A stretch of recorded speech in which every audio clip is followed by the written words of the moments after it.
Hello everyone, welcome to the fifth lecture of class ninth that is physical states of matter.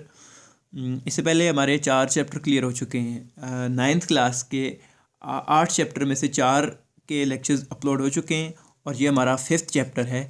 इससे पहले first chapter था fundamental of chemistry, second chapter is structure of an atom, third chapter periodicity of properties in periodic trends जो periodic table के बारे में था, fourth chapter हमारा था स्ट्रक्चर ऑफ मॉलिक्यूल्स के बारे में।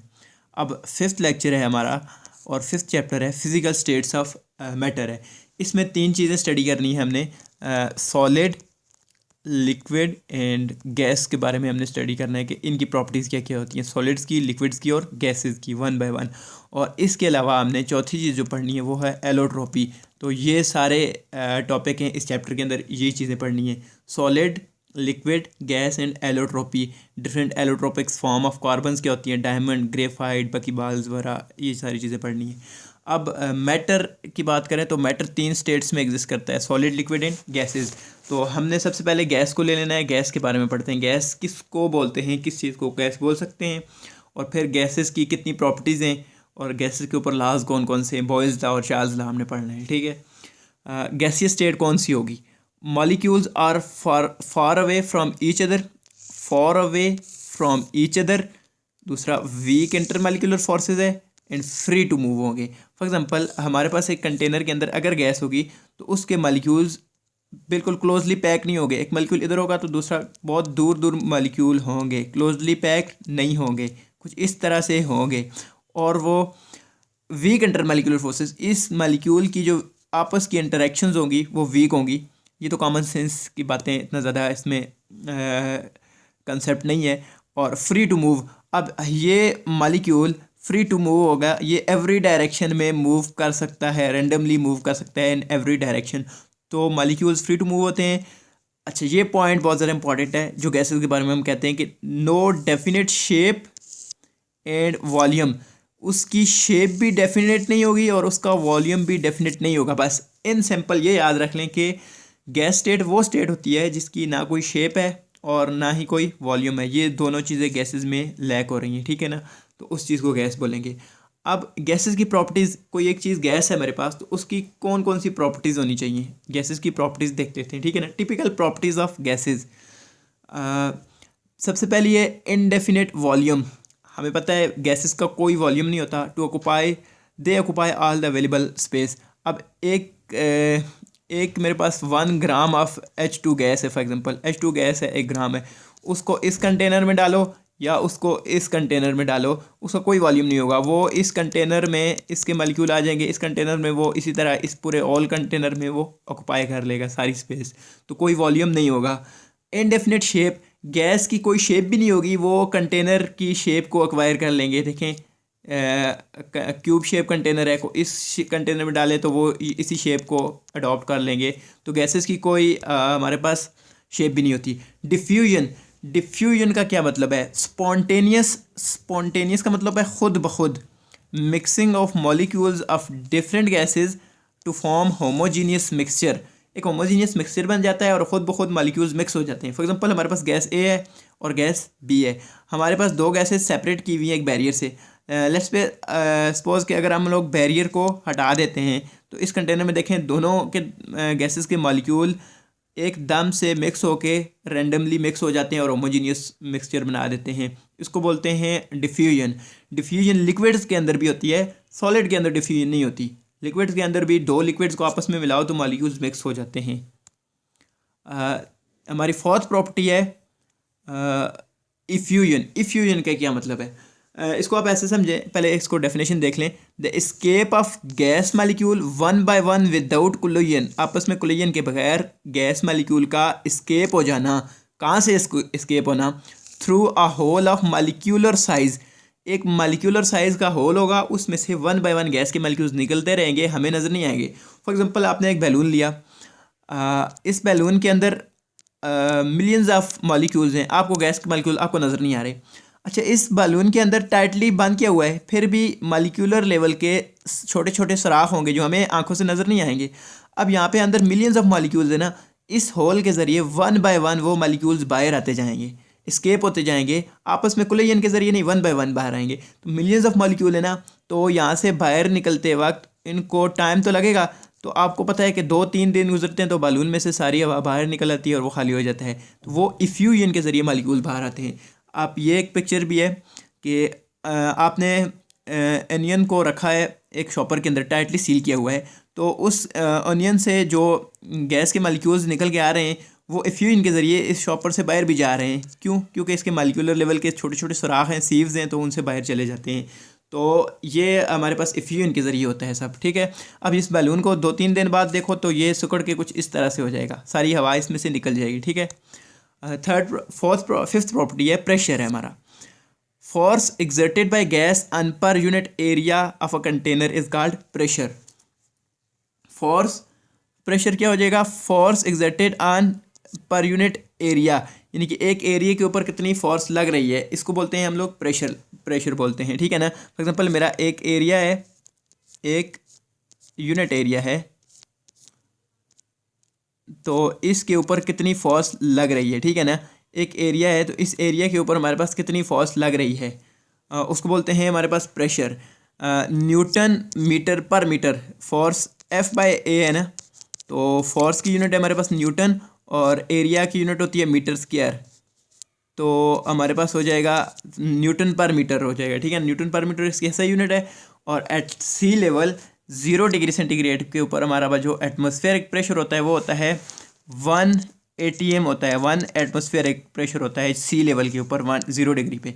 और ये 8 एटमॉस्फेयर 760 टॉर्क के इक्वल भी होता है, या इसको बोलते हैं हम लोग 760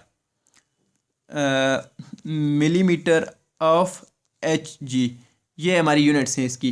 1 ATM is equal to 760 torr or 760 mm of Hg। ये प्रेशर की डिफरेंट यूनिट्स हैं। इसके अलावा पास्कल, किलो पास्कल वाले यूनिट्स भी होती हैं, डिफरेंट यूनिट्स हैं प्रेशर की। नेक्स्ट हमारे पास है जी कंप्रेसिबिलिटी।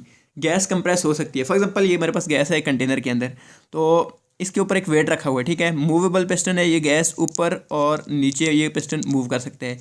अब कंप्रेस होने का क्या मतलब है? गैसेस के मालिक्यूल दूर दूर होते हैं ना, तो जैसे ही हम इसमें एक और वेट रखते हैं, वेट बढ़ाते जाते हैं, ऊपर से प्रेशर को इंक्रीज़ करते हैं, तो ये गैस कंप्रेस होके कुछ कंटेनर इस तरह से आ जाएगा।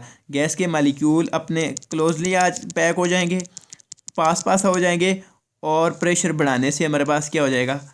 गैस कंप्रेस हो जाएगी। पहले इसने इतना एरिया कवर किया हुआ था, आप ये कंप्रेस होकर इतना कम हो जाएगी। तो ये कंप्रेसिबिलिटी गैसेस की प्रॉपर्टी है। जो लिक्विड भी कंप्रेसिबल नहीं होते, थोड़े से कंप्रेस होते हैं। सॉलिड बिल्कुल भी कंप्रेस नहीं होते क्योंकि वो ऑलरेडी टाइटली पैक्ड होते हैं। गैसेस बहुत ज़्यादा कंप्रेसिबल होती हैं। और हमारे पास 7th प्रॉपर्टी है मोबिलिटी। इसका मतलब है मूव करना। हमें पता है ना, तो गैसेस के मालिक्यूल एक कंटेनर के अंदर काफ़ी दूर दूर होते हैं, फ्री टू मूव करते हैं। अब गैस को छोड़ो तो गैस मूव करेगी ना, तो पाइप लाइन में गैस कैसे मूव करती है? मोबिलिटी, क्योंकि उसके मालिक्यूल्स फ्रीली मूव करते हैं ना। Molecules are in random motion due to weak intermolecular forces. इनके बीच में अब कोई फोर्सेज तो नहीं होती ना, वीक इंटरमॉलिक्यूलर फोर्सेज होती हैं, तो वो रैंडमली मूव कर लेते हैं। तो इस वजह से इनको हम बोलते हैं कि ये गैसेस के अंदर मोबिलिटी है। दस gases transfer over long distances through pipes. तो पाइप के ज़रिए gases molecule long distance travel करके जाते हैं, ठीक है। ये किसकी? मोबिलिटी की वजह से आती है। अब है डेंसिटी। डेंसिटी को समझ लें। डेंसिटी सॉलिड्स में भी हम पढ़ेंगे, लिक्विड्स में भी हम डेंसिटी पढ़ेंगे। तो डेंसिटी को थोड़ा सा फील कर लें। डेंसिटी को, इस पर टाइम लेते हैं थोड़ा सा। Mass per unit volume is called density. एक यूनिट वॉल्यूम के अंदर कितना मैस आता है उसको डेंसिटी बोलते हैं। फॉर एग्जांपल मेरे पास एक बीकर है, पहले इसको समझ लें। एक बीकर है, एक दूसरा बीकर है, और मेरे पास 3 बीकर हो गए, ठीक है ना। फॉर एग्जांपल एक क्यूब है, 3 क्यूब हैं, इस तरह का एक क्यूब है, ठीक है ना। इस क्यूब के अंदर कितना वॉल्यूम आ सकता है किसी भी चीज़ का? इस क्यूब के अंदर मैं कहूँ कि गैस भर दो तो उसका वज़न आएगा जी, कितना आएगा? 0.001 ग्राम भी नहीं आएगा। इसी क्यूब के अंदर अगर मैंने गैस भरी, तो इसी क्यूब के अंदर अगर कोई बोल दें गैस की जगह आप लोग लिक्विड भर दो, तो उसका वज़न हो जाएगा 1 ग्राम हो जाएगा। इसी क्यूब के अंदर अगर कोई बोले कि आप लोगों ने लोहा भर दो, आयरन भर दो, क्या? आयरन, तो इसका वज़न कितना हो जाएगा? इसका वज़न कुछ करीब 12 किलो हो जाएगा ना, इतना, क्योंकि लोहा भारी होता है। तो एक गिवन मैस, गिवन वॉल्यूम के अंदर कितना मैस आ रहा है, उसी को बोलते हैं डेंसिटी। फॉर एग्जांपल एक ये कंटेनर था, एक ये कंटेनर है, और एक ये है। इसमें मैंने भर दिया है गैस, इसमें भर दिया है लिक्विड, और इसमें भर दिया मैंने सॉलिड। तीनों का वॉल्यूम तो सेम है, इसका वॉल्यूम भी सेम है, इस कंटेनर का भी और इस कंटेनर का भी वॉल्यूम सेम है। अब इसमें गैस का जो वज़न आएगा वो आएगा 0.001 फॉर एग्जांपल आ गया, लिक्विड का आ गया 1 ग्राम आ गया, और इस सॉलिड का आ गया जी 10 ग्राम आ गया। तो डेंसिटी सबसे ज़्यादा किसकी आ गई? सॉलिड की सबसे ज़्यादा आ गई, फिर लिक्विड की कम आ गई, गैसेस की डेंसिटी बहुत कम होती है। यानी कि एक अवेलेबल वॉल्यूम के अंदर, गिवन वॉल्यूम के अंदर कितना मैस आ रहा है किसी चीज़ का, वही उसकी होती है डेंसिटी होती है। तो इस डेंसिटी का ये फार्मूला होता है, ठीक है ना, मैस पर यूनिट वॉल्यूम। इसको समझ आई आपको? अब गैसियस ऑक्सीजन है। ऑक्सीजन देखो तीनों फॉर्म में एग्जिस्ट करता है। देखो O2 गैस में हो गया, O2 यहाँ पे लिक्विड में हो गया, और यहाँ पे O2 सॉलिड में हो गया। अब देखें इसकी डेंसिटी कैसे चेंज होती है। जब ऑक्सीजन मेरे पास गैस की फॉर्म में था तो उसकी डेंसिटी थी 0.00142 ग्राम। फॉर एग्जांपल इस गैस की फॉर्म में ऑक्सीजन मैंने इस डब्बे में भर दिया अगर, तो उसका वज़न कितना होगा? जस्ट 0.001 ग्राम, बहुत ही कम होगा। अब मैंने इसका टेम्परेचर 0 था, तो तब ऑक्सीजन क्या था?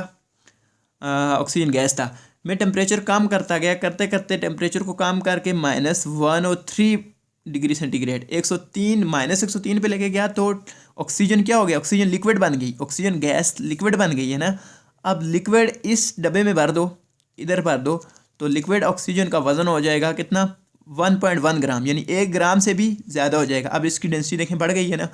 अब जब यही ऑक्सीजन -256 डिग्री पे आके सॉलिड बन जाएगा तो उसका वज़न और ज़्यादा 1.42 हो जाएगा, तो इसकी डेंसिटी भी बढ़ जाएगी। तो डेंसिटी डिपेंड्स करती है हमारे पास कि मॉलिक्यूल्स कितना क्लोजली पैक्ड किए हुए हैं। क्योंकि देखें इस वॉल्यूम के अंदर मॉलिक्यूल ज़्यादा कौन से आएंगे? जो क्लोजली पैक किए हुए हैं वो ज़्यादा मॉलिक्यूल्स आएंगे ना, तो उनका वज़न भी ज़्यादा होगा। जो मॉलिक्यूल गैसेस की तरह दूर दूर हैं इस तरह से, तो उनका वज़न भी ज़्यादा नहीं आएगा, ठीक है। नेक्स्ट है लॉज रिलेटेड टू गैसेस। अच्छा, हमारे पास 2 लॉज हैं गैसेस के रिलेटेड हमारे कोर्स में।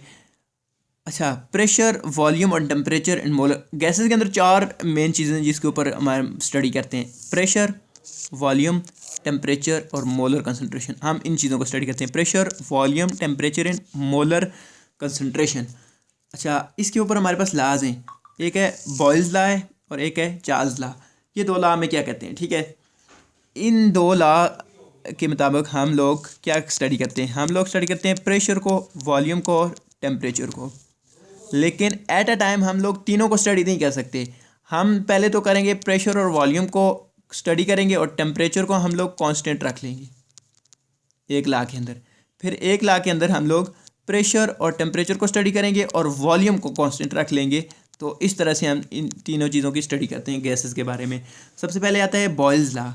1662 में रॉबर्ट बॉयल ने ये लॉ प्रेजेंट किया था। उसने रिलेशनशिप दी थी प्रेशर और वॉल्यूम के बीच में दी थी, एक कांस्टेंट टेम्परेचर। देखो पहले पीवी को पढ़ते हैं, प्रेशर वॉल्यूम को पढ़ते हैं, टेम्परेचर हमने कांस्टेंट रखते हैं। फॉर एग्जांपल एक सिस्टम है, उसका टेम्परेचर हमने रखा है 20, हम उसको चेंज नहीं कर रहे, 20 डिग्री ही रहता है। तो इसके बीच में हम इसका प्रेशर और वॉल्यूम स्टडी करेंगे, प्रेशर को चेंज करेंगे, वॉल्यूम को चेंज करेंगे, लेकिन हम लोग टेम्परेचर को 20 ही रखेंगे बॉयल्स लॉ के मुताबिक। अब ये क्या कहता है? एट कॉन्स्टेंट टेम्परेचर, पहली बात यही कर दी, volume of a gas, of a given mass of a gas is inversely proportional to the pressure applied provided that pressure temperature is constant। ठीक है, अब हम इसको समझते हैं कि क्या होता है। वॉल्यूम और प्रेशर आपस में इन्वर्सली रिलेटेड हैं। फॉर एग्जांपल एक गैस का वॉल्यूम इतना है, ठीक है ना, ये इसका वॉल्यूम है, इसका ये पिस्टन मूवेबल है, तो इसके ऊपर प्रेशर, फॉर एग्जांपल अभी इसका प्रेशर है 1 एटीएम का प्रेशर लग रहा है। अब जैसे ही मैं इसका प्रेशर बढ़ाऊंगा, ऊपर से मैं कोई इस पर लोड आके रखूँगा, प्रेशर बढ़ेगा, तो ये गैस का वॉल्यूम पहले कितना था? पहले यहाँ से लेकर यहाँ तक इसका वॉल्यूम फॉर एग्जांपल 3 था। तो अब मैंने प्रेशर 1 एटीएम था, प्रेशर मैंने बढ़ा दिया है, प्रेशर मैंने 1 एटीएम से बढ़ा के कर दिया है। पहले 1 एटीएम था ना, अब मैंने प्रेशर को बढ़ा दिया है, प्रेशर बढ़ा दिया है मैंने, इसके ऊपर लोड रख दिया, तो प्रेशर हो गया है मेरे पास 3 एटीएम। तो अब वॉल्यूम मेरे पास 3 से कम हो गए, वॉल्यूम कितना आ गया? वॉल्यूम 1 आ गया। फॉर एग्जांपल ये इन्वर्सली रिलेशन है, मतलब प्रेशर को बढ़ाएंगे तो वॉल्यूम कम हो जाएगा। तो जब डायरेक्टली का साइन हटाएंगे तो के भी हमारे पास एक कांस्टेंट आ गया है जिसको बोलते हैं बॉयल्स कांस्टेंट। तो इसको रीअरेंज करें तो P V is equal to K B, यानी प्रेशर और वॉल्यूम हमेशा कांस्टेंट आएंगे, यानी कि प्रेशर और वॉल्यूम का जो प्रोडक्ट होगा वो हमेशा कांस्टेंट आएगा। मतलब प्रेशर और वॉल्यूम को आपस में मल्टीप्लाई करो तो उनका आंसर हमेशा एक कांस्टेंट आएगा। कैसे आएगा, पहले देखें इसका एटीएम प्रेशर कितना था, 1 था, तो वॉल्यूम कितना था, 3। प्रेशर 1 था तो मल्टीप्लाई वॉल्यूम कितना था, 3, तो 1 3 ज़ा 3 आंसर आया ना हमारा। नेक्स्ट में हमने क्या किया, प्रेशर बढ़ा के 3 कर दिया तो वॉल्यूम कम होके 1 हो गया। प्रेशर हमने बढ़ा के 3 कर दिया तो मल्टीप्लाई वॉल्यूम कम होके 1 हो गया, तो आंसर हमारा 3 आ गया। मतलब कि प्रेशर और वॉल्यूम का हमेशा जो प्रोडक्ट आएगा वो हमारे पास कांस्टेंट आएगा। तो हम इसको ऐसे भी लिख सकते हैं, यहाँ पे आप देखें कि the product of pressure and volume of a given mass of a gas remains constant provided that temperature is constant. ठीक है ना। वॉल्यूम, अगर हम लोग वॉल्यूम चेंज करते हैं V1 से V2 एंड प्रेशर चेंज करते हैं P1 से P2, तब क्या होगा, P1 V1 equal to P2 V2 equal to constant ही होंगे। ठीक है ना। तो ये हमारे पास कांस्टेंट रहेगा। ये इक्वेशन आपने याद रखनी है, इक्वेशन न्यूमेरिकल्स में हमारे पास काम आएगी। ठीक है, तो आप इतना याद रख लें कि प्रेशर और वॉल्यूम का जो प्रोडक्ट है वो हमेशा कांस्टेंट आएगा। प्रेशर को चेंज करेंगे तो वॉल्यूम आपको ऐसे अपने आप को ऐसे सेट करेगा कि आंसर, फॉर एग्जांपल प्रेशर और वॉल्यूम, फॉर एग्जांपल आप याद रख लें कि मेरे पास 1 kg गैस है। इस कंटेनर के थोड़ा सा इसको इरेज कर लेते हैं।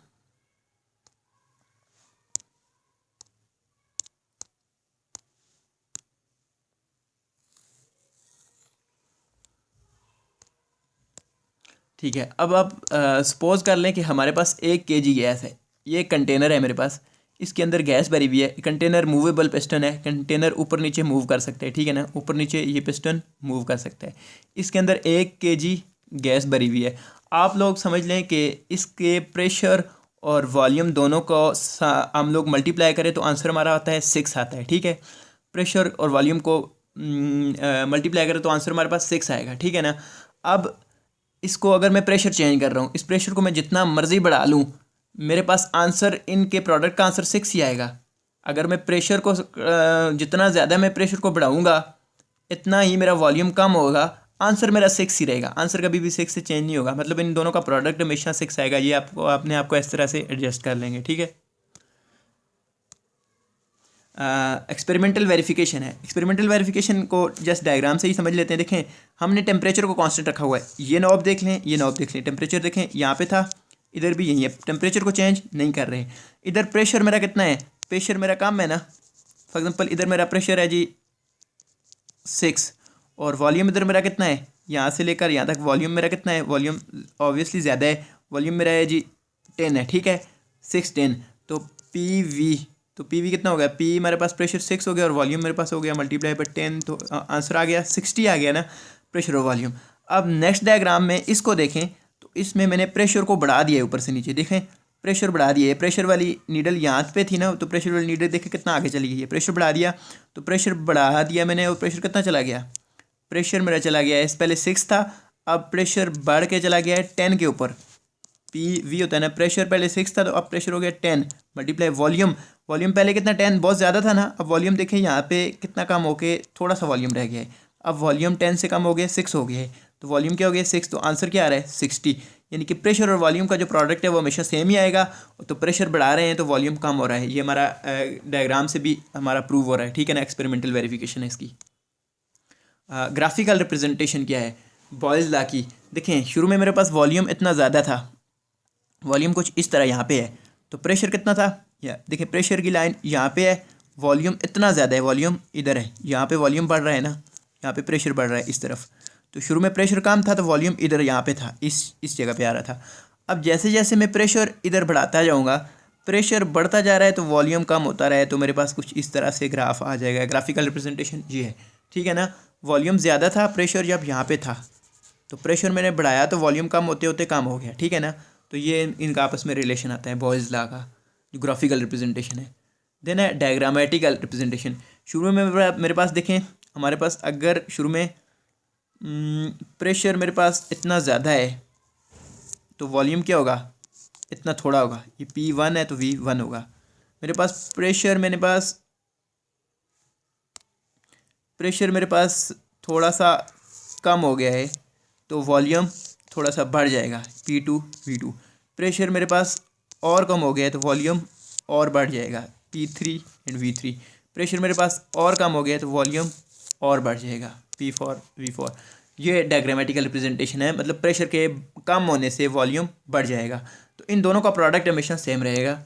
फिर है हमारे पास एक क्वेश्चन है, गिवन क्वेश्चन है कि देखते हैं 530 dm³ ये हमारे पास क्या आ गया, वॉल्यूम आ गया ना, तो इसको V1 बोलते हैं। कितना है V1 इज इक्वल टू कितना है, 530 dm³ है। अब hydrogen gas was collected at 800 mm of Hg of pressure, यानी कि P1 कितना है, is equal to 800 mm of Hg है at room temperature. What volume will the gas occupy at 400 mmg, ये P2 हो गया, ठीक है, इज इक्वल टू कितना 400 mmHg। तो हमारे पास रिलेशन क्या थी, P1 V1 equal to P2 V2, ये रिलेशन थी ना। तो हमारे पास P1 क्या है, P1 है हमारे पास 800 है मल्टीप्लाई बाय V1 क्या है 530 है इक्वल टू P2 क्या है, P2 हमारे पास गिवन है दैट इज़ 400, और V2 हमने फाइंड करना है, V2 हमें गिवन ही नहीं है ना, V2 हमने फाइंड करना है। तो हमारे पास क्या हो जाएगा, ये इसके साथ मल्टीप्लाई हो रहा है तो उस तरफ जाके रेंज होकर इस इधर डिवाइड में आ जाएगा ना। तो V2 is equal to 800 multiply 530 divided by ये 400 इधर इस तरफ आके डिवाइड हो जाते हैं, ठीक है ना, डिवाइड बाय 400। तो आंसर करें तो V2 हमारे पास वो कोई आंसर आ जाएगा, ठीक है ना। तो इस तरह से हम इस क्वेश्चन को यूज़ करके हम अपने न्यूमेरिकल सॉल्व कर सकते हैं। अब है चार्ल्स लॉ। अब बॉयल्स ने क्या किया था, बॉयल्स ने प्रेशर और वॉल्यूम को स्टडी किया था, टेम्परेचर को कांस्टेंट रखा था। अब चार्ल्स ने क्या किया है, चार्ल्स ने प्रेशर और टेम्परेचर को स्टडी किया है, नहीं इसने वॉल्यूम और टेम्परेचर को स्टडी किया है। 1787 Jacques Charles relationship between temperature and volume और प्रेशर कांस्टेंट इसने रख दिया है, प्रेशर इज़ कांस्टेंट। तो इसने T एंड V को स्टडी किया और इसने प्रेशर को कांस्टेंट रख दिया है, ठीक है ना, इन दोनों को इसने स्टडी किया है, ठीक है।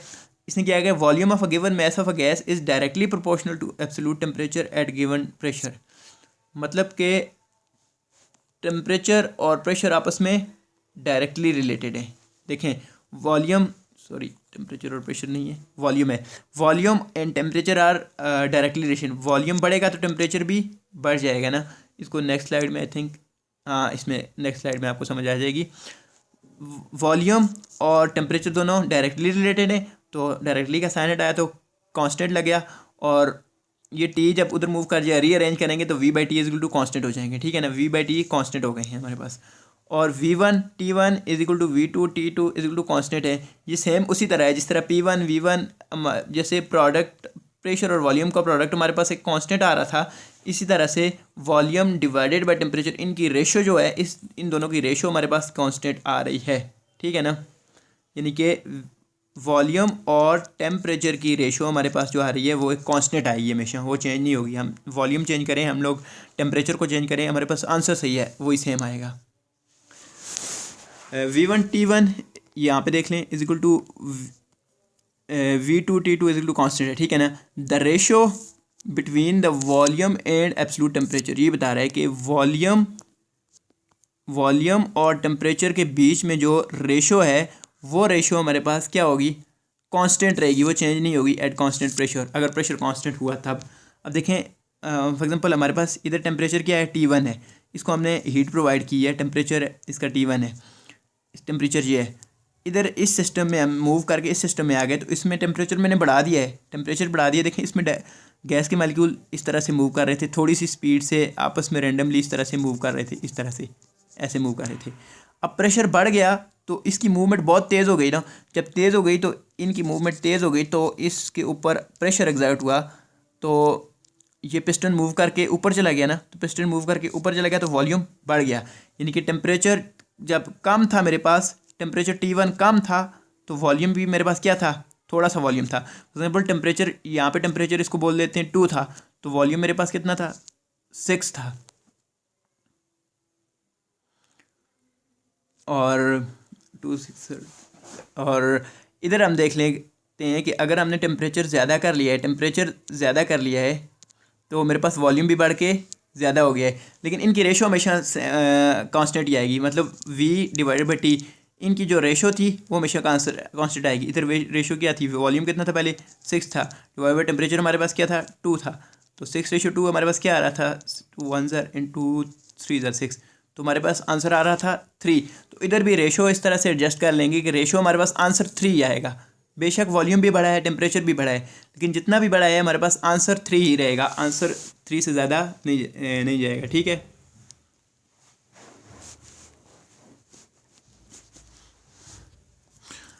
नेक्स्ट है हमारे पास ग्राफिक रिप्रेजेंटेशन क्या होगी। ग्राफिक रिप्रेजेंटेशन चार्ल्स लॉ की, वॉल्यूम और टेम्परेचर डायरेक्टली रिलेशन है ना, तो जैसे जैसे मेरे पास टेम्परेचर बढ़ता जाएगा, इधर टेम्परेचर बढ़ रहा है, इस तरफ वॉल्यूम बढ़ रहा है, इस तरफ टेम्परेचर बढ़ रहा है, मतलब मैं इधर बढ़ूँ तो वॉल्यूम भी बढ़ना चाहिए, तो ये एक स्ट्रेट लाइन आएगी हमारे पास। तो ये इस तरह से इनका आपस में रिलेशन ग्राफिकल शो होता है कि जैसे जैसे टेम्परेचर देखें इस तरफ में बढ़ रहा हूँ, टेम्परेचर बढ़ रहा है तो वॉल्यूम यहाँ पे है, टेम्परेचर यहाँ पे है तो वॉल्यूम कुछ यहाँ पे पहुँच गया, ठीक है ना, और टेम्परेचर इधर है तो वॉल्यूम इधर है, मतलब ये कॉन्स्टेंटली आपस में इंक्रीज़ कर रहे हैं। अब डायग्रामेटिक रिप्रेजेंटेशन क्या है, वही है कि जब प्रेशर सॉरी यहाँ पे वॉल्यूम और टेम्परेचर था, मैंने शायद प्रेशर बोल दिया है, जब टेम्परेचर यहाँ पे था तो वॉल्यूम यहाँ पे है, जब टेम्परेचर यहाँ पे तो वॉल्यूम यहाँ पे, प्रेशर तो कांस्टेंट रखा हुआ है ना हमने, पी इज़ कांस्टेंट, ये बात याद रखनी है, ठीक है ना। प्रेशर, हम लोग वॉल्यूम और टेम्परेचर को स्टडी कर रहे हैं, हम लोग टेम्परेचर और वॉल्यूम को स्टडी कर रहे हैं, ठीक है। जब मेरे पास टेम्परेचर T1 छोटा था तो वॉल्यूम भी कम था, जब टेम्परेचर बढ़ा के T2 कर दिया तो वॉल्यूम भी मेरे पास बढ़ के V2 हो गया, टेम्परेचर T3 किया तो वॉल्यूम भी V3 हो गया, टेम्परेचर और ज़्यादा किया तो वॉल्यूम और ज़्यादा आ गया। लेकिन इन दोनों की रेशो, इसकी जो रेशो है, इसकी रेशो है, इसकी रेशो है, इसकी रेशो, सब की रेशो कोई एक वैल्यू आएगी, रेशो चेंज नहीं होगी इनकी। अब हमारे पास एक और क्वेश्चन आ गया है, हम लोग कलर चेंज कर लेते हैं। अच्छा, 3 dm³ वॉल्यूम होता है ना, तो ये हमारे पास V1 हो गया, V1 कितना हो गया 3 dm³, चलो यूनिट्स नहीं लिखते हैं, 3 हो गया। और देन ये टेम्परेचर है T1, इसको बोल देते हैं 300 केल्विन है, तो T2 गिवन दिया हुआ है 400 केल्विन है।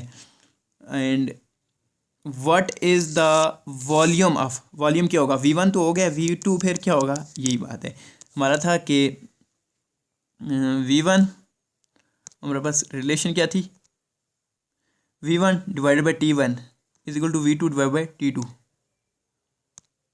V1 divided by T1 is equal to V2 divided by T2, इसमें वॉल्यूम पुट कर देते हैं, V1 कितना है 3 है, T1 कितना है 300 है, और इक्वल टू V2 कितना है हमारे पास, V2 तो फाइंड करना है, और T2 कितना है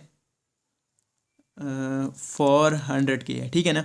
तो क्रॉस मल्टीप्लाई करके आप लोग इसको सॉल्व कर लें, तो जो आंसर आया V2 हमारे पास रीअरेंज कर लें तो आंसर आ जाएगा V2 is equal to 3 multiply by 400 and divided by 300, 0033, तो हमारे पास वॉल्यूम आ जाएगा 4 आ जाएगा, ठीक है। वॉल्यूम मेरा बढ़ गया 4 हो जाएगा, ठीक है ना। प्रेशर 300 था तो वॉल्यूम कितना था 3 dm³, प्रेशर 400 किया तो वॉल्यूम 4 dm³ हो जाएगा। इस तरह से हमारे पास ये रिलेशन बनते हैं, ठीक है। अब लिक्विड स्टेट्स है, हमारा गैसीय स्टेट्स सारा ख़त्म हो गए, अब लिक्विड स्टेट्स के ऊपर आते हैं कि लिक्विड स्टेट के ऊपर कितना हमारे पास क्या क्या बातें हैं, ठीक है ना। लिक्विड एंड देन हम सॉलिड पढ़ेंगे। लिक्विड स्टेट के ऊपर क्या है, इंटरमॉलिक्यूलर पेन चेंज कर लेते हैं, intermolecular forces are stronger than gases. पहली बात तो हो गई है कि गैसेस के मालिक्यूल जो थे उनके बीच में इंटरमॉलिक्यूलर फोर्सेस थी नहीं, तो जो लिक्विड आ गया उसके मालिक्यूल्स के बीच में इंटरमॉलिक्यूलर फोर्सेस एग्जिस्ट करती हैं, ठीक है ना। लिक्विड के मालिक्यूल के अंदर liquid molecules have kinetic energy भी होगी एंड दे मूव रेंडमली, और वो रेंडमली मूव करते हैं, ठीक है ना। इसी वजह से तो गैसेस की कोई शेप नहीं थी, लिक्विड की भी शेप कोई नहीं होती, आपस में मालिक्यूल की फोर्सेस तो हैं लेकिन तब भी वो रेंडमली मूव करते हैं लिक्विड्स के मालिक्यूल, ठीक है ना। Intermolecular forces are stronger than gases हैं, काइनेटिक एनर्जी होती है जिसकी वजह से रेंडमली मूव करते हैं। अब ये जो हाईलाइट किया हुआ है इन्वर्टेड कामास के अंदर, इसको देख लें, लिक्विड हैव फिक्स्ड वॉल्यूम होता है बट नो डेफिनेट शेप। देखें गैसेस के पास ना वॉल्यूम था ना कोई शेप थी, दोनों चीज़ें गैसेस के पास नहीं थी, जबकि लिक्विड के पास हमारे पास वॉल्यूम आ गया है, डेफिनेट वॉल्यूम तो आ गया है लेकिन शेप कोई नहीं है, ठीक है ना।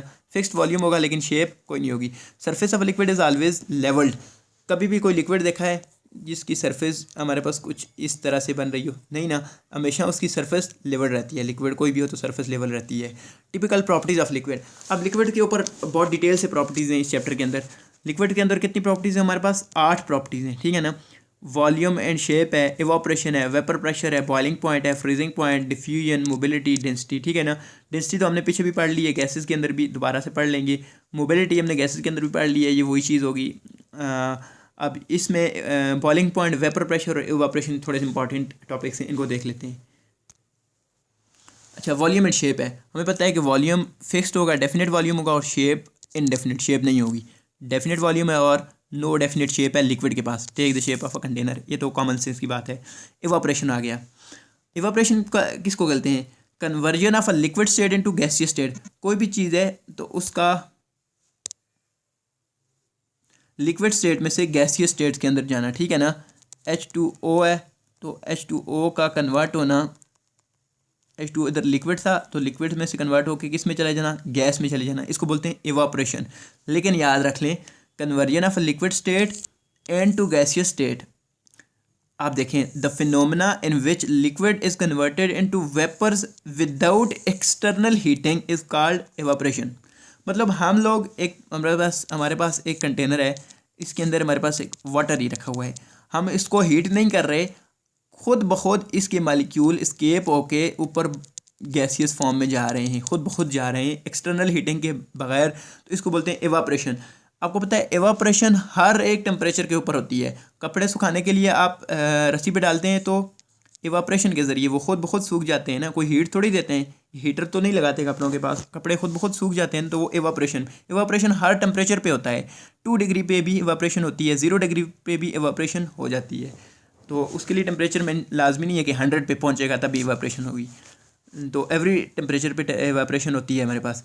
अब ये मालिक्यूल्स हैं लिक्विड के, वाटर ये है, वाटर के मालिक्यूल हैं, हाइड्रोजन, ये ऑक्सीजन है, और ये भी हाइड्रोजन है, और ये भी हाइड्रोजन है। इस तरह से मालिक्यूल्स हैं। मालिक्यूल फ्रीली मूव करते हैं। जो मालिक्यूल सरफेस के करीब जाता है वो स्केप करके बाहर गैसियस फॉर्म में जाता है, वो गैसियस फॉर्म में स्केप होकर फ्री हो जाता है। ये भी H2 है, ठीक है ना। Evaporation takes place at all temperature, ये बात पहले ही मेंशन हो गई है। अब है फैक्टर्स ऑफ इवापोरेशन। इवापोरेशन 3 चीज़ों पे डिपेंड करता है। देखो, 3 चीज़ों को चेंज करेंगे तो इवापोरेशन का लेवल भी चेंज हो जाएगा। एक है सरफेस एरिया, एक टेम्परेचर है, एक इंटरमॉलिक्यूलर फोर्सेस है। सरफेस एरिया क्या क्या मतलब है? फॉर एग्जांपल मेरे पास 1 kg वाटर है, H2O है, ठीक है ना। 1 kg वाटर है, मैंने 1 kg इसमें भी डाल दिया, वही सेम 1 kg मैंने इस डाल दिया। 1 kg मैंने डाला तो 1 kg वाटर कुछ इस तरह से इस कंटेनर के अंदर आ गया। इस कंटेनर में मैंने 1 kg डाला तो ये आ गया। अब देखें सरफेस एरिया, इसका सरफेस एरिया कितना है? यहाँ से लेकर यहाँ तक थोड़ा सा सरफेस एरिया, इसका सरफेस एरिया इतना ज़्यादा लंबा है, तो इवापोरेशन ज़्यादा कहाँ से होगी? इसमें से ज़्यादा मालिक्यूल इवापोरेट होके ऊपर जाएंगे ना, क्योंकि इसका सरफेस एरिया ज़्यादा है, इसका सरफेस एरिया कम है, तो इसमें से कम मालिक्यूल इवापोरेट ऊपर जाएंगे। मतलब कि evaporation is directly proportional to surface area. जितना सरफेस एरिया ज़्यादा है इतनी इवापोरेशन ज़्यादा हो रही है, ठीक है। ये डायरेक्टली रिलेशन है। दूसरा टेम्परेचर। हमें पता है कि कोई भी मालिक्यूल पड़े हुए हैं लिक्विड के, तो वो रेंडमली मूव कर रहे हैं इधर उधर से। जब मूव कर रहे हैं, जब हम इसको टेम्परेचर इंक्रीज़ करेंगे, जब इसका टेम्परेचर इंक्रीज़ करते हैं हम लोग, तो ये मालिक्यूल की काइनेटिक एनर्जी और तेज़ होती है। अब ये और तेज़ी से मूव करते हैं, जब ये ज़्यादा तेज़ी से मूव करते हैं तो इजीली एस्केप होकर ऊपर चले जाते हैं, तो तब इवापोरेशन भी मेरी ज़्यादा होती है। मतलब कि evaporation is directly proportional to temperature due to increase in temperature. जब टेम्परेचर बढ़ेंगे तो क्या बढ़ेगी? इनकी काइनेटिक एनर्जी बढ़ेगी।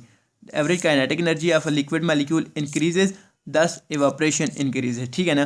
जब टेम्परेचर बढ़ाते हैं तो हमारे पास इवापोरेशन भी बढ़ जाती है, ठीक है। थर्ड पॉइंट है जो फैक्टर है जिससे में इवापोरेशन के ऊपर इफेक्ट होता है, वो फैक्टर थर्ड है हमारे पास, इंटरमॉलिक्यूलर फोर्सेज है। Stronger the intermolecular forces slow will be the rate of evaporation and vice versa. ये तो इजी है ना, कि देखें 2 मालिक्यूल के बीच में, अब ये 2 मालिक्यूल है ना, ये मालिक्यूल चाहता है कि मैं एस्केप होके गैस फेज़ में चला जाऊं, तो इसको बोलते हैं ना इवापोरेशन, इधर चला जाऊं। लेकिन ये मालिक्यूल इस मालिक्यूल के साथ आपस में इंटरेक्ट किया हुआ है ना, इसको बोलते हैं इंटरमॉलिक्यूलर फोर्सेस। तो ये जितनी स्ट्रॉन्ग फोर्सेस से दूसरों के साथ बैंड किया हुआ है, तो इतनी मुश्किल से ये ऊपर जाएगा ना, तो इतनी इवापोरेशन कम होगी। मतलब कि इवापोरेशन कम होगी जितनी इंटरमॉलिक्यूलर फोर्सेस हमारे पास ज़्यादा होगी। ये इंटरमॉलिक्यूलर फोर्स जितने ज़्यादा हैं, इवापोरेशन इतनी कम होगी, ठीक है ना। तो ये इनवर्स रिलेशन है हमारे पास। ये 3 फैक्टर थे। इवापोरेशन के 3 फैक्टर हैं, सरफेस एरिया है, टेम्परेचर है और इंटरमॉलिक्यूलर फोर्सेज हैं। नेक्स्ट है हमारे पास वेपर प्रेशर क्या होता है। The pressure exerted by the vapours of liquid when the rate of evaporation becomes equal to the rate of condensation. अब देखें लिक्विड है और वेपर्स हैं, जब लिक्विड मेरे पास वेपर के अंदर जा रहा है तो उसको बोलते हैं हम लोग इवापोरेशन, अभी हमने पढ़ा है इवापोरेशन बोलते हैं। जब ये वेपर्स वापस कंडेंस होके बैक जा रहे हैं तो इसको बोलते हैं कंडेंसेशन। अब देखें फॉर एग्जांपल हमारे पास, इसका कलर चेंज कर लेते हैं, मॉलिक्यूल्स ऑफ लिक्विड पड़े हुए हैं, ठीक है। अब मॉलिक्यूल्स ऑफ लिक्विड की काइनेटिक, कुछ ना कुछ काइनेटिक एनर्जी है वो मूव कर रहे हैं। जैसे ही टेम्परेचर बढ़ता जाएगा तो ये मॉलिक्यूल्स ऑफ लिक्विड एस्केप होके ऊपर जाते जाएंगे, ऊपर फ्री स्पेस में मूव करके जाएंगे, ठीक है ना। अब ये मॉलिक्यूल्स हमारे पास मूव कर रहे हैं इस तरह से वेपर्स फॉर्म में, गैसियस फॉर्म में है, लेकिन कुछ मॉलिक्यूल्स हमारे पास जो सरफेस के पास होंगे वो कंडेंस होकर दोबारा वापस लिक्विड फॉर्म में आ जाएंगे ना। अब ये मॉलिक्यूल जो इस तरह यहाँ पे होंगे कंडेंस होकर दोबारा लिक्विड में आ जाएंगे। तो स्टार्ट में क्या था कि ऊपर स्टार्ट में हमारे पास क्या होता है, कुछ भी लिक्विड होता है तो ऊपर क्लोज कंटेनर की बात करते हैं, नीचे लिक्विड था। तो स्टार्ट में हमारे पास सिर्फ और सिर्फ क्या हो रही थी, सिर्फ और सिर्फ इवापोरेशन हो रही थी। यहाँ से ऊपर हम लोग इसको बोलते हैं इवापोरेशन। तो ऊपर हमारे पास कोई मॉलिक्यूल नहीं है तो नीचे से मॉलिक्यूल इवापोरेट होकर ऊपर जा रहे हैं, लेकिन आफ्टर सम टाइम जब ऊपर कंसंट्रेशन ज़्यादा हो जाएगी तो कुछ मॉलिक्यूल कंडेंस बैक होकर वापस कंडेंस होना स्टार्ट हो जाएंगे, तो इसको बोलते हैं कंडेंसेशन हो रही है। तो एक ऐसी स्टेज जिसके ऊपर जितने मॉलिक्यूल नीचे से ऊपर जा रहे हैं इवापोरेट हो रहे हैं उतने ही मॉलिक्यूल वापस कंडेंस हो रहे हैं, तो ऐसी स्टेज के ऊपर इन वेपर्स का जो प्रेशर है उसको बोलते हैं vapours pressure. The pressure exerted by vapours of a liquid at equilibrium state. Equilibrium का मतलब ये है कि जितने मॉलिक्यूल यहाँ से ऊपर जा रहे हैं उतने ही मॉलिक्यूल वहाँ से वापस कंडेंस होकर नीचे लिक्विड फॉर्म में आ रहे हैं, तो इसको बोलते हैं इक्विलिब्रियम। जितने मॉलिक्यूल ऊपर गए, फॉर एग्जांपल 3 मॉलिक्यूल ऊपर जा रहे हैं तो 3 वापस कंडेंस होकर नीचे आ रहे हैं, तो इसको बोलते हैं इक्विलिब्रियम। इस इक्विलिब्रियम स्टेट के ऊपर जो इन वेपर्स का प्रेशर है इसको हम बोलते हैं वेपर प्रेशर, ठीक है। Now factors affecting the vapour pressure. Vapour pressure के 4 फैक्टर्स हैं, ठीक है। नेचर ऑफ लिक्विड है फर्स्ट, सेकंड, 1 बाय 1 इनको स्टडी करते हैं। नेचर ऑफ लिक्विड देखें, एक नेचर क्या हो सकता है, लिक्विड या तो पोलर हो सकता है या नॉन पोलर हो सकता है। पोलर कौन सा होता है और नॉन पोलर कौन सा होता है को पता होगा। पोलर वो होगा जिसके बीच में चार्ज होंगे, जिसके पोल्स होंगे, ठीक है ना। अब पोलर लिक्विड होगा, फॉर एग्जांपल हम वाटर की एग्जांपल ले लेते हैं, ठीक है ना। वाटर पोलर है, H और OH कुछ इस तरह से होता है, ये पार्शियल नेगेटिव होता है, इसकी इलेक्ट्रोनेगेटिविटी ज़्यादा है, ये पार्शियल पॉजिटिव होता है। अब वाटर के मॉलिक्यूल आपस में इलेक्ट्रोस्टैटिक फोर्स के जरिए भी अट्रैक्ट हो रहे होते हैं क्योंकि वो पोलर मॉलिक्यूल है, हाइड्रोजन बॉन्डिंग भी हो रही होती है, ये पॉजिटिव और नेगेटिव है। दूसरा वाटर का मॉलिक्यूल कुछ इस तरह से होगा, ये पॉजिटिव है पार्शियल, ये पार्शियल नेगेटिव है, तो इनके बीच में हाइड्रोजन बॉन्डिंग भी होगी और इनके बीच में इलेक्ट्रोस्टैटिक फोर्स ऑफ अट्रैक्शन होगी। तो वाटर के जो मॉलिक्यूल्स होंगे कुछ इस तरह से, वाटर के जो मॉलिक्यूल्स होंगे वो आपस में इलेक्ट्रोस्टैटिक फोर्स ऑफ अट्रैक्शन और हाइड्रोजन बॉन्डिंग के जरिए पोलर होने की वजह से स्ट्रांगली आपस में बाउंड किए हुए हैं, आपस में स्ट्रांगली बाउंड किए हुए हैं। तो इस तरह से वाटर का वेपर स्टेट में जाना बहुत मुश्किल है क्योंकि ये पोलर है, पोलर के इंटरमॉलिक्यूलर फोर्सेस आपस में स्ट्रॉन्ग हैं, तो उस इसलिए उनका बॉइलिंग पॉइंट क्या है, हाई है, और वेपर प्रेशर का लो है। ये वाटर इन सिंपल ये रख लें कि जो भी चीज़ पोलर होगी उसके वेपर्स नहीं बनेंगे, मुश्किल से बनेंगी। पोलर चीज़ के वेपर्स बनना मुश्किल है। पोलर चीज़ लो वेपर प्रेशर और नॉन पोलर चीज़ है उसका हाई वेपर प्रेशर होगा। नॉन पोलर के बीच में नॉन पोलर मॉलिक्यूल होंगे ना, एक ये मॉलिक्यूल है और एक ही मॉलिक्यूल है, कंटेनर के अंदर देख लें, तो नॉन पोलर के बीच में आपस में कोई अट्रैक्शंस नहीं होगी, वीक अट्रैक्शन होगी, तो ये इजीली वेपर फॉर्म में जा सकते हैं। तो नॉन पोलर हुआ तो वेपर प्रेशर बहुत ज़्यादा है और पोलर हुआ तो वेपर प्रेशर कम है, ठीक है। बस इतना सा डिफरेंस देख लें। नेक्स्ट है इंटरमॉलिक्यूलर फोर्सेस है। वेपर प्रेशर और इंटरमॉलिक्यूलर इनवर्स रिलेशन है, सेम वही बात है कि जितना मॉलिक्यूल के अंदर इंटरमॉलिक्यूलर फोर्स स्ट्रॉन्ग है उतना ही उसका वेपर प्रेशर जो है वो कम होगा। फॉर एग्जांपल ये हमारे पास इथाइल अल्कोहल है, C2H5OH, इथाइल अल्कोहल पड़ा हुआ है और इस कंटेनर में मेरे पास वाटर पड़ा हुआ है। अब जो वाटर के मॉलिक्यूल्स हैं, ये वाटर के मॉलिक्यूल्स थे, वो पोलर होते हैं जैसा कि हमने देखा। तो वाटर मॉलिक्यूल आपस में स्ट्रांगली अट्रैक्ट किए हुए हैं, ये मॉलिक्यूल और ये मॉलिक्यूल आपस में बाउंड किए हुए हैं स्ट्रांगली, तो वाटर के वेपर्स कम बनेंगे, वाटर का वेपर प्रेशर क्या होगा, कम होगा, लेस होगा, वाटर का कम वेपर प्रेशर होगा। और इथाइल अल्कोहल ये जो C2H5OH है, इसके मॉलिक्यूल्स आपस में इसका साइज़ भी बड़ा है और दूसरा इनके हाइड्रोजन बॉन्डिंग इतनी इफेक्टिव नहीं होती, तो ये मालिक्यूल्स आपस में वीकली अट्रैक्टेड हैं, तो ये इजीली ऊपर चले जाएंगे, तो इसका वेपर प्रेशर ज़्यादा होगा। इथाइल अल्कोहल का इसका मोर वेपर प्रेशर हो जाएगा, ठीक है। फिर साइज़ ऑफ मालिक्यूल की बात आती है, इसके साथ भी इन्वर्स रिलेशन है, ये आप देख लें इन्वर्स रिलेशन है। जितने मालिक्यूल का साइज़ बड़ा होगा तो वो इतनी ईजीली वो इतना कम उनका वेपर प्रेशर होगा। जितने छोटे मालिक्यूल होंगे वो इतनी जल्दी इवापोरेट होकर ऊपर चले जाएंगे, ठीक है ना। फॉर एग्जांपल ये 2 कंटेनर है मेरे पास, इसके अंदर मालिक्यूल का साइज़ कुछ इस तरह से है और इसमें मालिक्यूल का साइज़ इस तरह से है। तो जिसके मालिक्यूल का साइज़ छोटा है इसके वेपर्स ज़्यादा बनेंगे, इसका मोर वेपर प्रेशर है और इसका लेस वेपर प्रेशर है क्योंकि इसके मालिक्यूल का साइज़ बड़ा है। आप देख लें क्लोरोफॉर्म सी इसका 170 है वेपर प्रेशर, CCl4 का 87 है, वाटर का 18 है। वाटर के मालिक्यूल क्योंकि बड़े हो जाते हैं उनके मुकाबले में। और फिर ग्लाइसरोल का 0.0, ग्लाइसरोल का तो बहुत ही कम है। ग्लाइसरोल का मालिक्यूल बहुत बड़ा होता है, देखें ये मालिक्यूल बहुत बड़ा है तो इसका वेपर प्रेशर बहुत ही कम आ रहा है, ठीक है ना। तो इस तरह से हमारे पास वेपर प्रेशर इफेक्ट होता है साइज़ ऑफ मालिक्यूल से, ठीक है ना। CCl4 से वाटर का मालिक्यूल इतना बड़ा तो नहीं होता, लेकिन इसका वाटर मालिक्यूल में हाइड्रोजन बॉन्डिंग भी साथ में इफेक्टिव होती है, ठीक है ना। सिर्फ एक ही फैक्टर से हम लोग नहीं देखते हैं। तो साइज़ बस इन सिंपल आप देखें कि साइज़ जितना बड़ा होगा, देखें ग्लाइसरोल का साइज़ बहुत बड़ा है तो वेपर प्रेशर बहुत ज़्यादा कम है। नेक्स्ट है हमारे पास टेम्परेचर। टेम्परेचर का तो कॉमन सेंस की बात है, जितना ज़्यादा कम टेम्परेचर देंगे इतनी इनकी काइनेटिक एनर्जी ज़्यादा होगी, इतनी तेज़ी से मूव करेंगे और इजीली से कंडेंस ओके ऊपर इवापोरेट होके ऊपर गैसियस फॉर्म में चले जाएंगे, तो इतना वेपर प्रेशर ज़्यादा होगा, ठीक है। अब है boiling point, the temperature at which, boiling point को समझ लेते हैं। The temperature at which vapor pressure of a liquid becomes equal to the atmospheric pressure at or any external pressure is called boiling point. अब boiling point क्या होता है, देखें हर कोई भी सिस्टम है हमारा, इस सिस्टम के ऊपर एक एग्जर्ट कर रही है, हमारा जो एटमॉस्फेयर है वो एक फोर्स एग्जर्ट कर रहा है, उसको बोलते हैं ATM, एटमॉस्फेरिक प्रेशर। नॉर्मल सी लेवल पे जो सी लेवल होता है और 0 डिग्री सेंटीग्रेड पे जो हमारा ATM जो प्रेशर होता है वो होता है 1 ATM। 1 ATM का प्रेशर इसके ऊपर लग रहा है, तो मालिक्यूल्स नीचे इस तरह से, वाटर के मालिक्यूल्स नीचे हैं, रेंडमली मूव कर रहे हैं। इस तरह से मालिक्यूल्स ऊपर की तरफ फोर्स लगा रहे हैं और ऊपर से 1 ATM का, ऊपर से जो प्रेशर है वो 1 ATM का है और नीचे से जो मालिक्यूल प्रेशर लगा रहे हैं वो बहुत ही कम प्रेशर है। जैसे ही हम इसको हीट देना स्टार्ट कर देंगे, हीट देंगे इसको, हीट की वजह से क्या होगा, इन मालिक्यूल का प्रेशर बहुत ज़्यादा बढ़ जाएगा।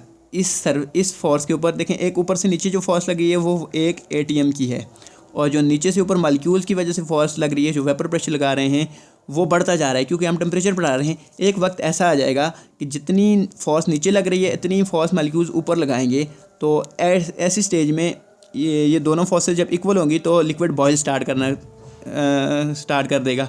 तो इस कंडीशन को जब जिसमें एटमॉस्फेरिक प्रेशर और वेपर प्रेशर आपस में इक्वल हो जाएं उसको बोलते हैं बॉइलिंग पॉइंट, ठीक है। The temperature at which vapour pressure of a liquid becomes equal to atmospheric pressure और any external pressure is called boiling point. अब factor affecting the boiling points. Boiling points के 2 ही फैक्टर हैं, nature of liquid है और external pressure है। Nature of liquid में वही बात है कि जो पोलर लिक्विड हमारे पास होगा, पोलर लिक्विड होगा, उसकी बीच में स्ट्रॉन्ग इंटरमॉलिक्यूलर फोर्सेज होगी और उसका हाई बॉइलिंग पॉइंट होगा। अब देखें जैसे कि ये वाटर है, पोलर है ना, वाटर के कुछ मालिक्यूल देख लें तो यहाँ पे पार्शियल नेगेटिव और ये पार्शियल पॉजिटिव। फिर एक और वाटर सामने बना लेते हैं हम लोग, एक ही वाटर है, देखें H और OH, ये पार्शियल नेगेटिव और ये वाला पार्शियल पॉजिटिव। इसमें हाइड्रोजन बॉन्डिंग भी होगी, देखिए इसमें नेगेटिव है वो पॉजिटिव है, नेगेटिव एंड और पॉजिटिव एंड आपस में हाइड्रोजन बॉन्डिंग भी कर लेंगे। इलेक्ट्रोस्टैटिक फॉस्फेट अट्रैक्शन से भी वाटर के जो मालिक्यूल्स होंगे वो आपस में वीकली अट्रैक्ट किए हुए, स्ट्रॉन्गली अट्रैक्ट होंगे। इसलिए वाटर के मालिक्यूल्स ऊपर जाने में, एक मालिक्यूल वाटर का ऊपर जाने में बहुत दिक्कत होगी क्योंकि वह हर तरफ से खिंचा हुआ है, तो वाटर का बॉइलिंग पॉइंट हाई होगा बहुत ज़्यादा क्योंकि वो पोलर है। पोलर, अब ये याद रखें कि पोलर चीज़ के अंदर इंटरमॉलिक्यूलर फोर्सेस स्ट्रॉन्ग होगी, जब वो स्ट्रॉन्ग होगी तो हमारे पास बॉइलिंग पॉइंट उसका ऑब्वियसली हमारे पास बॉइलिंग पॉइंट उसका हाई हो जाएगा। और नॉन पोलर के अंदर वीक इंटरमॉलिक्यूलर फोर्सेस होगी, जैसे कि ये इसके मालिक्यूल्स हैं, ईथर है, ये ईथर हो गया, तो ईथर के मालिक्यूल्स के बीच में ये पोलर नहीं है ना, इसके ऊपर कोई भी चार्ज नहीं बनता, इसके कोई पोल्स नहीं बनते हैं। तो ईथर के फॉर एग्जांपल ईथर के कंटेनर में यहाँ पे ईथर भरा हुआ है, ठीक है, इस कंटेनर के अंदर, तो इसके एक मालिक्यूल और दूसरे मालिक्यूल के बीच में जो अट्रैक्शन है वो वीक है क्यों वीक हैं? क्योंकि ये नॉन पोलर है, ये वीक इंट्रैक्शन फोर्सेज है, तो इसलिए ये ऊपर जल्दी से ऊपर चला जाएगा, तो जल्दी से बॉयल हो जाएगा। इसका बॉइलिंग पॉइंट फिर क्या है? लो बॉइलिंग पॉइंट है, ठीक है ना। Polar high boiling point, non polar लो बॉइलिंग पॉइंट। वजह क्या है? इंटरमॉलिक्यूलर फोर्सेज है। अब है external pressure. External pressure boiling point increase with increase in external pressure. जितना एक्सटर्नल प्रेशर ज़्यादा होगा इतना बॉइलिंग पॉइंट। देखें हिली एरियाज़ के ऊपर एक्सटर्नल प्रेशर कम होता है, लो एक्सटर्नल प्रेशर होता है। और सी लेवल पे देखें, सी लेवल के ऊपर एटमॉस्फेयर प्रेशर 1 atm होता है, जबकि जो हिली एरियाज़ हैं उसमें 1 से कम हो जाता है, लेस देन 1 होता है एटमॉस्फेरिक प्रेशर, ठीक है ना। तभी इनका बॉइलिंग पॉइंट लो हो जाता है। हिली एरियाज़ लो एक्सटर्नल प्रेशर होता है उनमें, तो low boiling point water boil कर जाता है 100 डिग्री से कम। जो पहाड़ी एरिया आते हैं ज़्यादातर उनमें 97 तक वाटर बॉयल कर जाता है, ठीक है। और जो प्लेन एरियाज़ हैं जो समंदर के पास हैं उसमें वाटर बॉयल करता है पूरे 100 डिग्री सेंटीग्रेड के ऊपर, ठीक है ना। तो हमारी कुकिंग भी तभी लेट होती है जो हिली एरियाज़ हैं उसमें, इसलिए क्योंकि उसमें वाटर 97 पे बॉयल कर जाता है, इतनी हीट एब्जॉर्ब नहीं करता है, ठीक है। अब है फ्रीजिंग पॉइंट क्या होता है? The temperature at which liquid and solid state exist in equilibrium. For example मेरे पास यहाँ पे टेम्परेचर है, देखें वाटर कोई बात रख के ले लेते हैं, ठीक है ना। वाटर है, यहाँ पे मेरे पास वाटर पड़ा हुआ है। वाटर के मालिक्यूल्स, थोड़ा सा इसको बड़ा करके देख लेते हैं।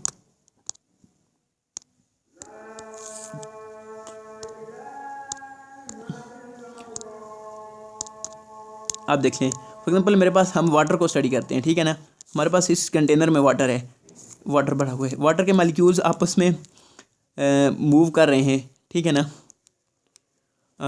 वाटर के मालिक्यूल रेंडमली मूव कर रहे हैं, तो इसलिए स्लाइड हो रहे हैं ईच अदर। तो वाटर हमारे पास किस फॉर्म में? लिक्विड फॉर्म में है, ठीक है ना।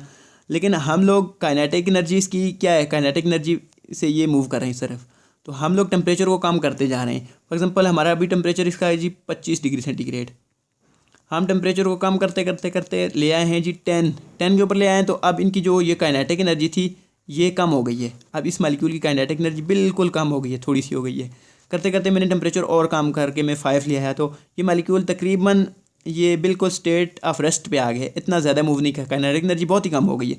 करते करते मैं और कम कर करके इसके जब टेम्परेचर, जैसे ही टेम्परेचर 0 डिग्री पे आएगा ना, ये मालिक्यूल बिल्कुल स्टेटिक हो जाएगा, ये मालिक्यूल मूव करना बंद कर देगा। जब बंद कर देगा तो तब मेरा वाटर आइस फॉर्म में चला जाएगा, आइस फॉर्म में, तो इसको बोलते हैं फ्रीजिंग पॉइंट। अब 0 से मैंने -1 के पे लेके आ गया ना, -1 पे, तो ये सारे के सारा पानी बर्फ़ बन जाएगा, सारे का सारा बर्फ़ बन जाएगा। मैं इसको 0 से बढ़ा के 1 डिग्री पे ले आया तो सारे का सारा लिक्विड बन जाएगा। लेकिन 0 डिग्री एक ऐसा टेम्परेचर है जिसमें सॉलिड भी होगा और जिसके अंदर लिक्विड भी होगा, ये आपस में इक्विलिब्रियम में होंगे, सॉलिड और लिक्विड इक्विलिब्रियम में होंगे 0 डिग्री पे। तो इसको बोलते हैं हमारा हम लोग फ्रीजिंग पॉइंट।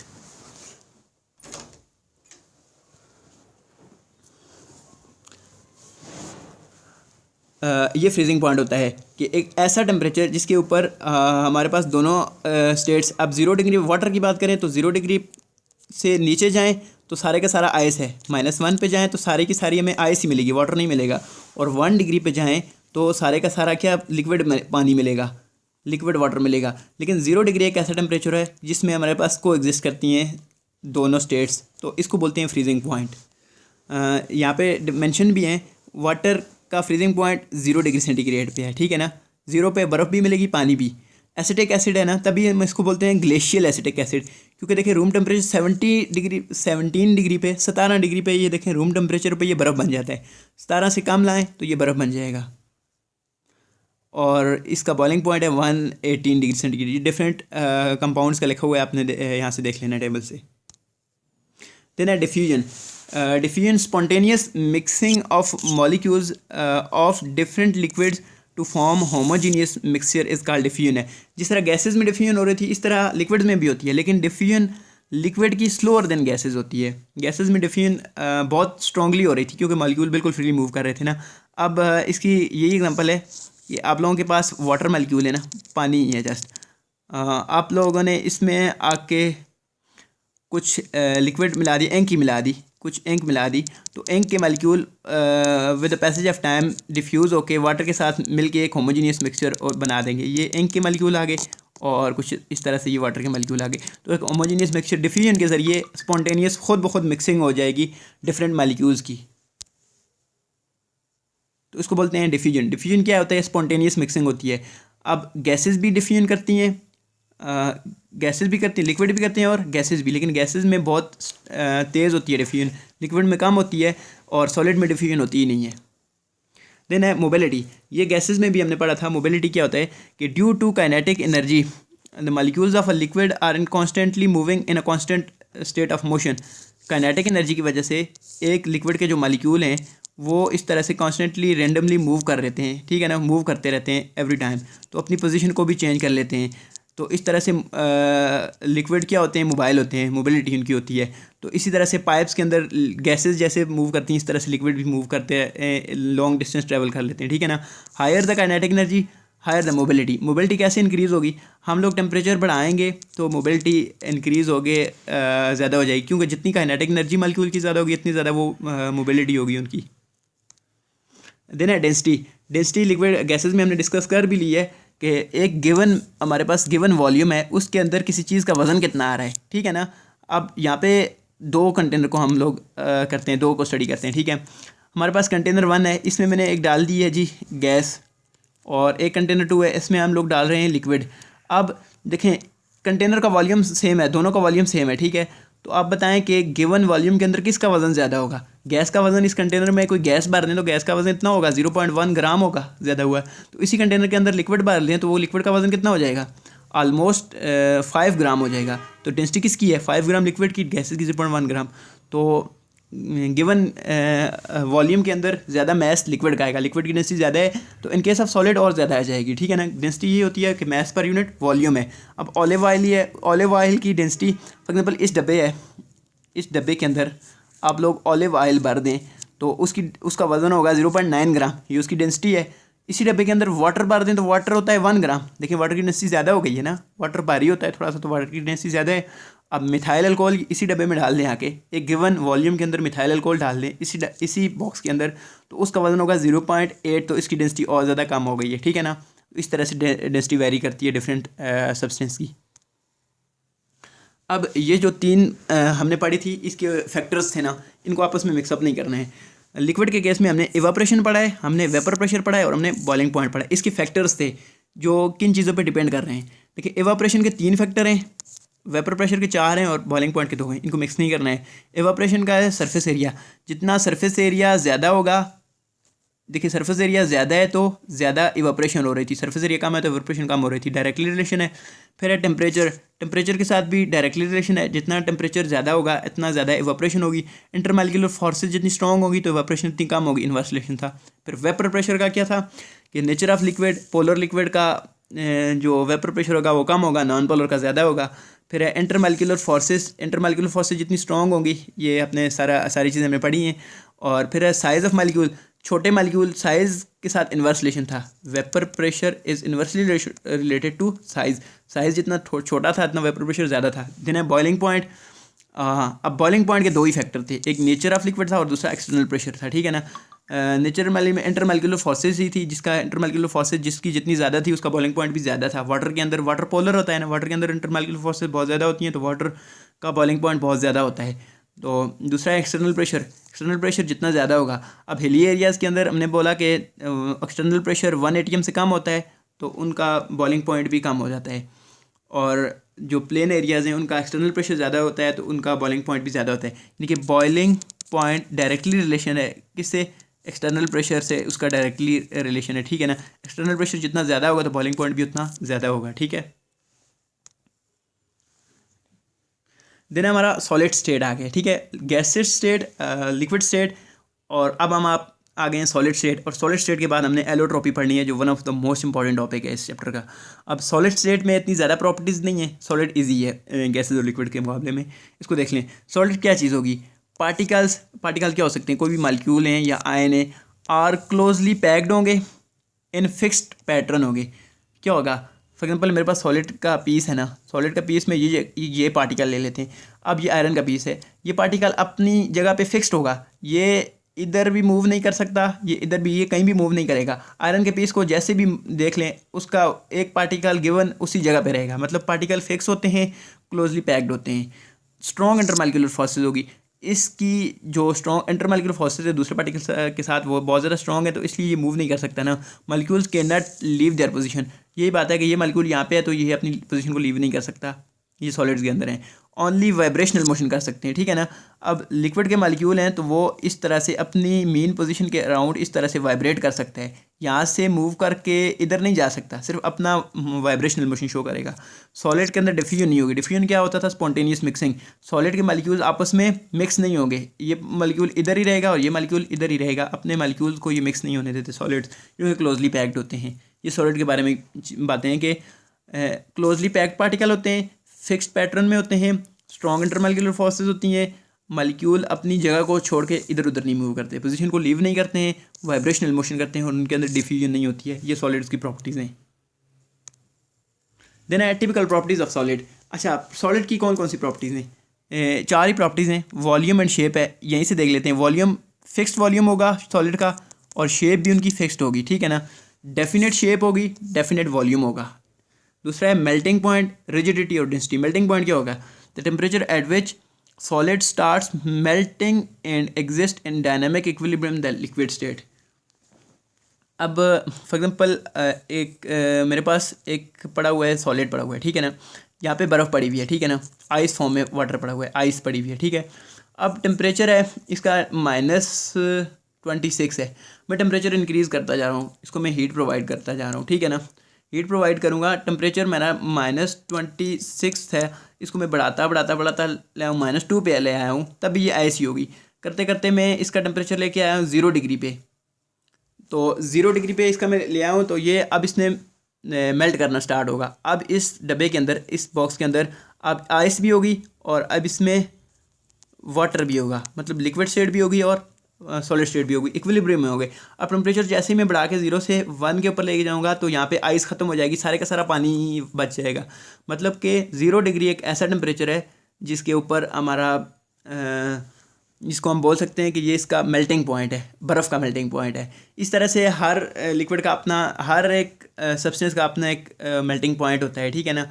एक वो एक ख़ास फिक्स पॉइंट होता है, ठीक है ना। उससे देखिए, इस 0 डिग्री से कम जा रहे हैं तब सारी की सारी क्या है? आइस है, और 0 डिग्री से ज़्यादा जा रहे हैं तब सारे का सारा क्या है? लिक्विड वाटर हमारे पास मौजूद है। तो 0 डिग्री हमारा इसका मेल्टिंग पॉइंट है, ये फ्रीजिंग पॉइंट है, हम इसको बोल सकते हैं फ्रीजिंग पॉइंट और मेल्टिंग पॉइंट। देन है रिजिडिटी। रिजिडिटी कॉमन सेंस की बात है। पार्टिकल्स क्या होता है? फिक्स्ड होते हैं, क्लोजली पैक्ड होते हैं। रिजिडिटी का मतलब है कि मूव नहीं कर सकते, तो जाहिर बात है जो चीज़ फिक्स्ड होगी, क्लोजली पैक्ड होंगे, जितने पास पास होंगे तो फिर वो रिजिड ही होंगे। नाइदर मूव नॉर स्लाइड, ना ही पार्टिकल स्लाइड करके एक दूसरे से अपनी पोजीशन चेंज कर सकते हैं और ना ही वो मूव कर सकते हैं। The solid are rigid in their structure, वो अपने स्ट्रक्चर में सॉलिड क्या हो जाते हैं? रिजिड होते हैं। देन है डेंसिटी। डेंसिटी के ऊपर हमने बात कर ली है कि मास पर यूनिट वॉल्यूम सॉलिड की डेंसिटी सबसे ज़्यादा होती है, गैसेस की कम होती है, सबसे कम गैसेस की है, सबसे ज़्यादा सॉलिड की है, लिक्विड की उनके बीच में आती है। अब ये इन सॉलिड, लिक्विड और गैसेस की प्रॉपर्टीज़ हैं, आपस में कंपेयर की गई हैं, ठीक है ना। यहाँ पे देखें, सॉलिड है, हम पेन सॉलिड है या सॉलिड है, ये लिक्विड है और ये गैसेस है। इनकी 1 बाय 1 स्टडी है। सबसे पहले मैथ देख लेते हैं। देखें, मैथ तो तीनों के पास होगा, कोई ऐसा मैटर है जिसके पास मैथ ना हो ही नहीं सकता ना। तो सॉलिड का डेफिनेट मैथ है, लिक्विड का भी डेफिनेट मैथ है और गैसेस का भी डेफिनेट मैथ है। देन आती है हमारे पास शेप। शेप देखें, शेप सिर्फ गैसेस के पास, लिक्विड के पास भी शेप नहीं होती, गैसेस के पास भी शेप कोई नहीं होती, जबकि सॉलिड की अपनी डेफिनेट शेप होती है। ये तो कॉमन सेंस की चीज़ है। वॉल्यूम के ऊपर आगे आ जाते हैं। वॉल्यूम देखें, डेफिनेट, डेफिनेट और इनडेफिनेट।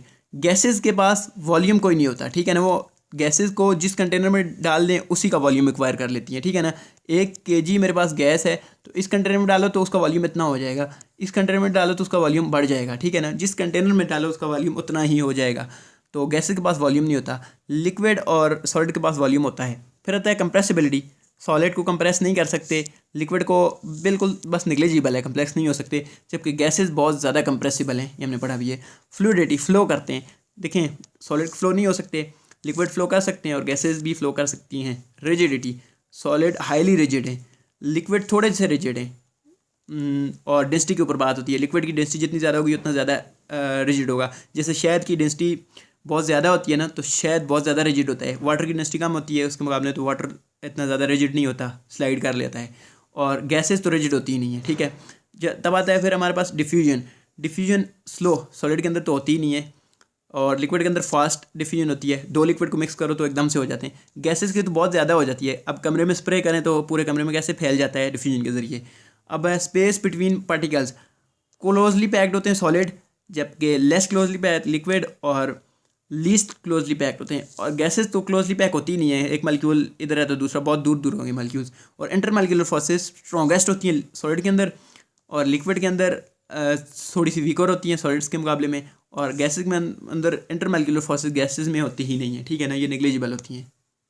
फिर हमारा टाइप्स ऑफ सॉलिड है, सॉलिड की टाइप्स एमॉर्फस सॉलिड है और क्रिस्टलाइन सॉलिड्स है। एमॉर्फस कौन से होंगे? Particles are not regularly are properly arranged in 3D। जिसकी देखें ये पार्टिकल की अरेंजमेंट फिगर में देख लें तो कोई ख़ास अरेंजमेंट नहीं है, रैंडमली आपस में अरेंज किए हुए हैं। तो नॉट रेगुलर और नॉट प्रॉपरली अरेंज हो तो तब हमारे पास अमॉर्फस सॉलिड बनते हैं। Lacks order of arrangement lack कर देते हैं, हमारे पास अमॉर्फस सॉलिड होते हैं। और ये ट्रू सॉलिड्स भी इनको कहते हैं, और इनका शार्प मेल्टिंग पॉइंट इनका कोई नहीं होता।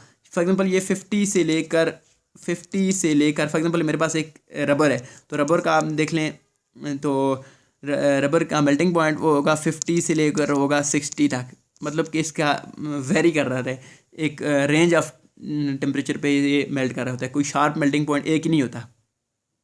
इसकी एग्जांपल है ग्लास, वैक्स, रबर। आप एग्जांपल में देख लें ग्लास, ये रबर है, बटर, वैक्स, डिफरेंट चीज़ें, ये कॉटन कैंडी है।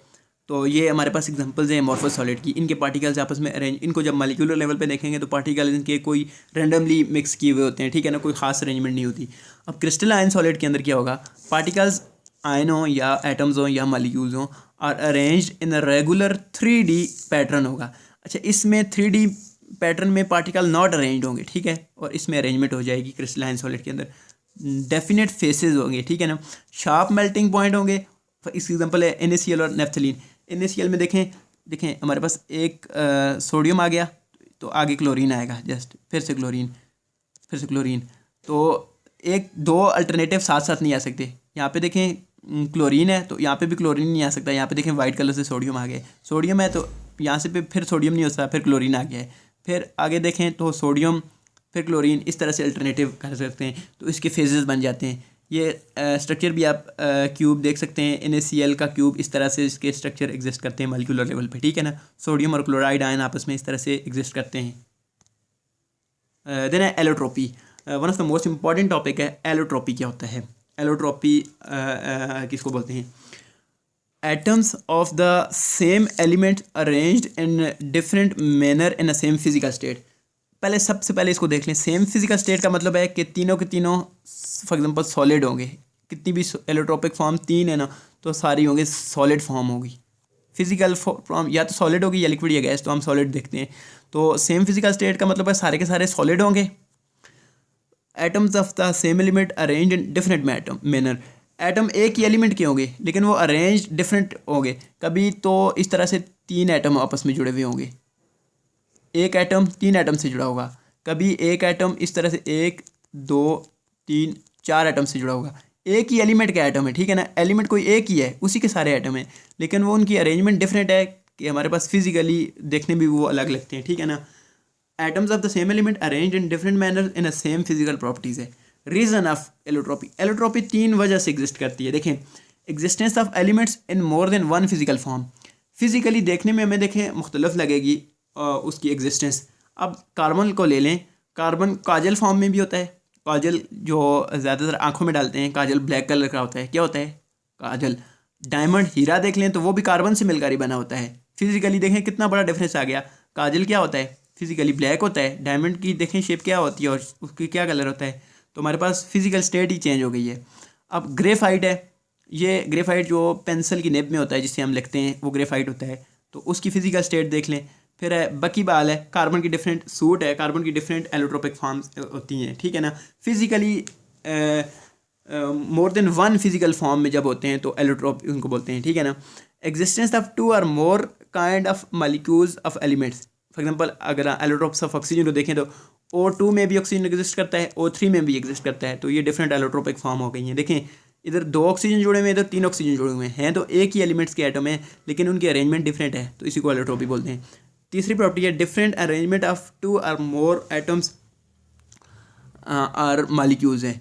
देखिए सल्फ़र है, सल्फ़र S8 फॉर्म में होता है, ठीक है ना। सल्फ़र के एक मालिक्यूल के अंदर 8 एटम होते हैं, सर 1 2 3 4 5 6 7 8। अब ये 8 एटम आपस में इस तरह से अरेंज किए होते हैं कि कभी तो वो रोम्बिक फॉर्म में होते हैं, कभी वो मोनोक्लिनिक फॉर्म में होते हैं। आप लोग यहाँ पे देख सकते हैं कि ट्रांजिशन टेम्परेचर क्या है, temperature at which allotropic form changes into one allotropic form changes into another allotropic form. देखो सल्फर पहले रोम्बिक में था, तो सल्फर की अरेंजमेंट कुछ इस तरह से थी। देखें इस तरह से सल्फर के 8 एटम आपस में S8 रोम्बिक फॉर्म में होगा तो इस तरह से अरेंज किए होंगे। हम टेम्परेचर बढ़ाते गए करते करते हम 96 या 95.5 डिग्री पे पहुँचेंगे, कोई ये टेम्परेचर पहुँचेंगे तो ये वाला अपनी अरेंजमेंट को लॉस करके मोनोक्लिनिक अरेंजमेंट इस तरह की अरेंजमेंट में चला जाएगा। देखें सल्फर पहले, देखें इधर भी ये भी सॉलिड है, ये भी सॉलिड है। इसकी पिक्चर आप देख लें तो किस तरह से है कि मोनोक्लिनिक होगा तो कुछ इस तरह के उसके क्रिस्टल से बने हुए हैं, ठीक है ना। तो जब इसका टेम्परेचर हम चेंज करते हैं तो एक एलोट्रोपिक फॉर्म से वो दूसरी में जंप करके जाता है तो वो उसकी शेप भी कुछ इस तरह से हो जाती है। अब देखें तो हम देखने में ऐसा लग रहा है कि ये वो वाला सल्फर वो चीज़ है ही नहीं। तो देखें एक एलोट्रोपिक फॉर्म से दूसरी एलोट्रोपिक फॉर्म में आ गए तो जिस टेम्परेचर पे आए उस टेम्परेचर को हम बोलते हैं ट्रांजिशन टेम्परेचर, ठीक है। अब कार्बन के बारे में पढ़ते हैं, ठीक है। मेन हमारा टारगेट कार्बन एटम था, इसकी एलोट्रोपिक फॉर्म बहुत ज़्यादा कॉमन है, ठीक है ना। कार्बन की देखें हमने सॉलिड पढ़े हैं, दो तरह के होते हैं, एक क्रिस्टलाइन है और दूसरे होते हैं एमॉर्फस सॉलिड होते हैं, ठीक है। अब क्रिस्टलाइन फॉर्म में बात करें तो कार्बन की जो एलोट्रोपिक फॉर्म है वो है डायमंड है, ग्रेफाइट है और बकीबाल है, ये क्रिस्टलाइन एलोट्रोपिक फॉर्म है। और एमॉर्फस एलोट्रोपिक फॉर्म जो है वो कोक हो सकता है, वो चारकोल जो रोड पे डालते हैं लुक डालने से पहले, चारकोल हो गया, लैम्प ब्लैक हो गया एक्सेट्रा। हमने एमॉर्फस एलोट्रोपिक फॉर्म हमारे कोर्स में नहीं है, ये स्टडी नहीं करनी है अभी, हमने सिर्फ क्रिस्टलाइन एलोट्रोपिक फॉर्म स्टडी करनी है। ये कौन सी है, ये क्रिस्टलाइन है। तो क्रिस्टलाइन क्या होता है, ये बहुत ज़्यादा इंपॉर्टेंट है कि डायमंड, ग्रेफाइट और बकीबाल्स इनमें के अंदर डिफरेंस क्या होता है। सबसे पहले हम देख लेते हैं diamond. One carbon is attach to 4 other, पहले ग्रेफाइट को स्टडी कर लेते हैं फिर डायमंड को थोड़ा इजी होगा। ग्रेफाइट को स्टडी कर लेते हैं। ग्रेफाइट यहाँ पे है, ग्रेफाइट क्या होता है। One carbon atom is attach to 3 other carbon. देखें हर एक कार्बन एटम दूसरे 3 कार्बन एटम से जुड़ा हुआ है, जैसे कि स्ट्रक्चर में आपको नज़र आ रहा है, ठीक है।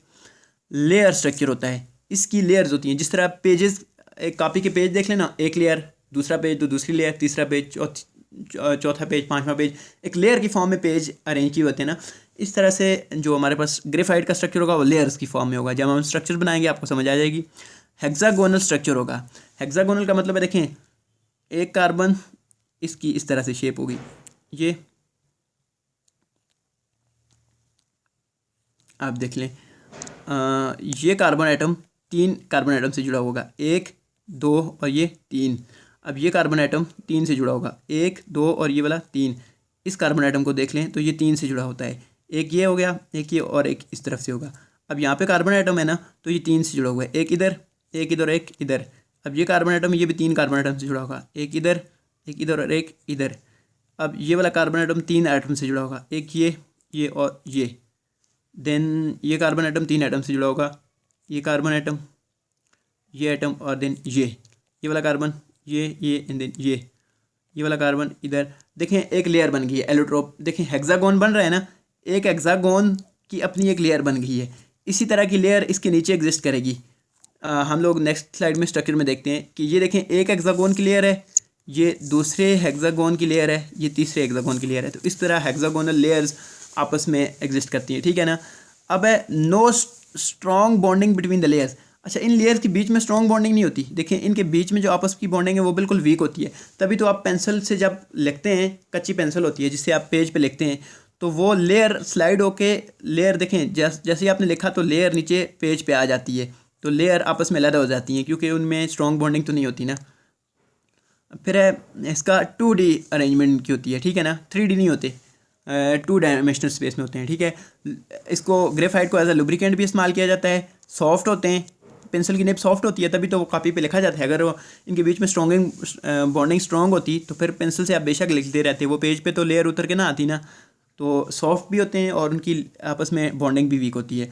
और कंडक्टर्स ऑफ इलेक्ट्रिसिटी, कंडक्टर्स किस वजह से होते हैं। देखिए कार्बन के पास 4 इलेक्ट्रॉन होते हैं ना, 1 2 3 4, तो बॉन्ड कितने बना रहा है, एक बॉन्ड, दो, तीन बॉन्ड बना रहा है ना, तो चौथा इलेक्ट्रॉन बच गया ना, तो ये फ्री इलेक्ट्रॉन की वजह से करंट पास करता है। देखिए मेटल्स के पास क्या होता है, फ्री इलेक्ट्रॉन से करंट पास करता है ना। तो ग्रेफाइट फॉर्म में कार्बन के पास एक फ्री इलेक्ट्रॉन होता है, तो ग्रेफाइट फॉर्म में कार्बन इलेक्ट्रिसिटी को कंडक्ट कर लेता है, ठीक है। अब डायमंड का देख लें, one carbon atom is attach to 4 other carbon atom. तो एक carbon atom 4 other carbon atom से अटैच किया होगा। इसको हम ऐसे देख लेते हैं कि एक कार्बन एटम है, 1 2 3 और ये 4 कार्बन एटम से अटैच किए हुए हैं, ठीक है।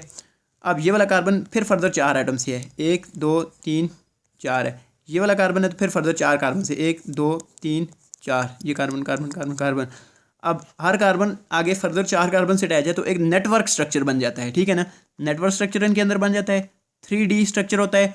हार्डेस्ट होते हैं, हार्डेस्ट क्यों होते हैं, क्योंकि एक कार्बन 4 बॉन्ड बना रहा है, तो हार्डेस्ट होते हैं। डायमंड सबसे ज़्यादा हार्ड होता है और बैड कंडक्टर ऑफ इलेक्ट्रिसिटी है। कार्बन के पास 4 इलेक्ट्रॉन है ना, तो चारों के चारों ने बॉन्ड बनाए हुए हैं, तो कोई फ्री इलेक्ट्रॉन नहीं बचा, तो ये बैड कंडक्टर ऑफ इलेक्ट्रिसिटी है। डायमंड में से करंट पास नहीं हो सकता है। तो ये कुछ डायमंड का स्ट्रक्चर है आपके पास, और ये वाला ग्रेफाइट का स्ट्रक्चर है। और जो इस चैप्टर का लास्ट टॉपिक हमारे पास वो है बकीबाल्स। बकीबाल हमारे पास डिस्कवर हुआ है 1985 के अंदर।